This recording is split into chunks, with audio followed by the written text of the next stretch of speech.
Oh my gosh. Oh wow, your toes almost touch the floor. That's amazing. Hey, it's Josephine from ThePointeShop. I'm in San Francisco today and I hung out with the Cirque du Soleil dancers. It's not very common to see a lot of typical ballerinas in Cirque du Soleil, only because I think dancers don't typically think of that as a career path. I also was very interested in seeing what her experience was in a circus setting because it's so different. She was trained so classically, where we grew up in a studio, we train, and then you typically go into a trainee position in a dance company, and then you hopefully get a job after that. But she went a completely different direction. I played the character Eleanor Rigby in the Beatles' Love Show. We did the audition like as a joke. We had our like tights, guitar ties, and beer up and on.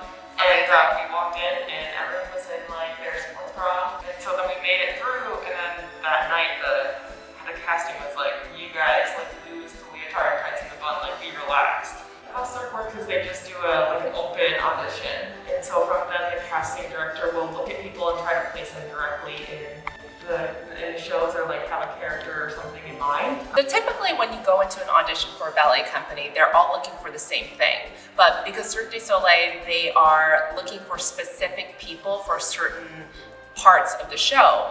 You have to fit the mold of that one particular part. But it's not like Broadway either, because Broadway you're going in to audition for a specific role. But in Cirque du Soleil's case, they kind of want to see who you are, what you're good at, what you're trained in, and kind of see where you will land there. Jordan had no idea they were looking for a ballerina, but they just happened to need one.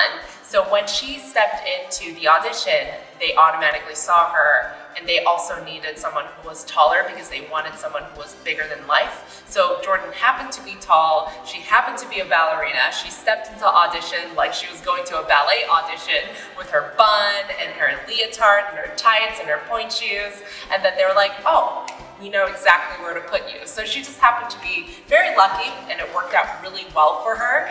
The one thing that I was a little disappointed in is that because she is the only ballerina in the whole company, they don't require them to wear pointe shoes. So she performs her entire show in ballet flats, but it was really fun to see her pointe shoes regardless. Then do you like your shoes really hard? I do like the shoes really hard. Okay. I start out like jet gluing, like the inside you can see where the glue is. Yeah. All in here. So I need a box, like, cause this will go soft right away on me. Yes. So I just break in this one. I'm gonna just like break it and then jet glue, and I like them super hard. Yeah, this box is like a brick. It is so hard. So do you jet glue before you start wearing your shoes? Yeah. So you jet glue and then you leave it, or do you jet glue more as your shoe starts to die? I jet glue more. Okay, so I think that feeling is sinking into the shoe. your bunion almost, it has a callus over now. Yeah. So I can see that is definitely your hot spot. Jordan has very strong, very flexible feet, and she has to wear shoes that are very sturdy in the box. So she wears the block aeronauts, and the block aeronauts are pretty square. It has long wings, it has a high vamp, and it has a pretty strong shank and a pretty strong box. And on top of that, when she gets her pointe shoes, she jet glues the box because she needs a lot of support in the front of her foot so that she doesn't fall over. That's pretty typical with dancers with really flexible ankles like hers. So the shoe that Jordan was in worked really well for her. The only thing I would say is that it was creating a bunion on her foot, and some people are more prone to bunions, but it looked like she really grew them and her pointe shoes caused the bunions.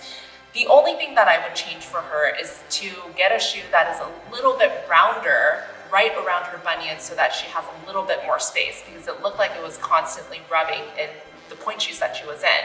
The pointe shoes that she's in is shaped in a straighter box, so it kind of pushes onto your bunion. But if you wear a pointe shoe that has slight parentheses around your bunions, it just gives you a little bit more room, and just that tiny extra space can really help you.